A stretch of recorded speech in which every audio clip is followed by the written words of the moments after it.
got up at 4 o'clock in the morning and we summited at maybe 8. We took our photo at the top. There were a couple other people. There were 12 of us and maybe a couple others that had summited then too.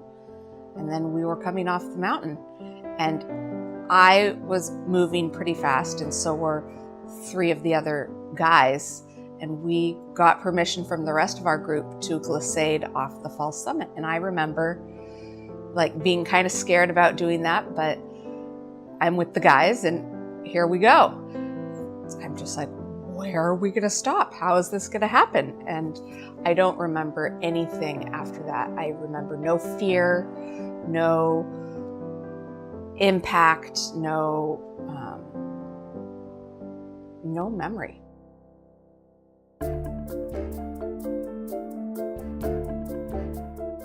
They had summited and they were on their way back down from the mountain when, during the spring thaw, a 400-pound boulder came loose and came down, hit her in the back and knocked her down the mountain about 200 or 300 feet. This would be a near fatal injury in almost any circumstance, no matter where it occurred. But here she is on Mount Adams, at least 2.5 hours away from Portland. And now then she's got essentially a mortal injury for which there is no immediate response. It's a race against time. I can remember one of my most vivid memories is being in the ICU, and we had given her, I don't know how much blood. We're basically doing everything we could to control her injuries. And I remember the priest from University of Portland coming. And I told him if he had some words to say, and if she needed anything, I wasn't sure she was going to make it through the course of this night. So this is one of the unique things about living in the Pacific Northwest, especially for those who like the great outdoors. And when this happens, it requires a lot of luck and a lot of participation from all people involved to make sure that the best things that can happen for her, it did happen. And so that's why we chose her for this particular presentation. I am so fortunate that the team was there and available, and they knew how to address these kind of trauma scenarios.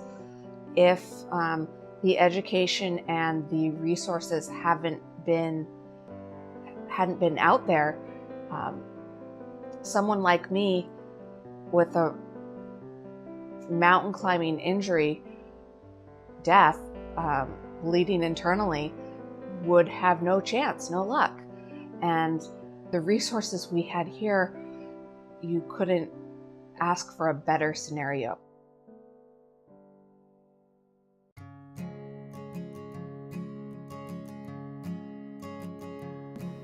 And then what was wonderful is even after Jamie went up to Seattle for her recovery, we kind of kept track. But that's been a really rewarding thing, because sometimes you lose people. You know, we have patients who don't make it, and it's hard. In this case, it was wonderful to see somebody come back and start her life again. The nurses from the ICU and I were there for this wedding. We were invited by the family.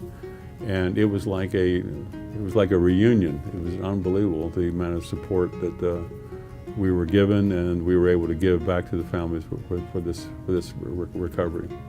Bad things happen to good people, and it happens very unexpectedly. Nobody wants it, nobody is prepared for it, but when it happens, you want to have the best people there to help you. I would not wish a trauma upon anyone, but I am grateful for all of the relationships and the experiences that I have had as a result of this incident. I'm constantly learning and experiencing and seeing things from new perspectives, and that is one of the strongest, sharpest arrows in my quiver.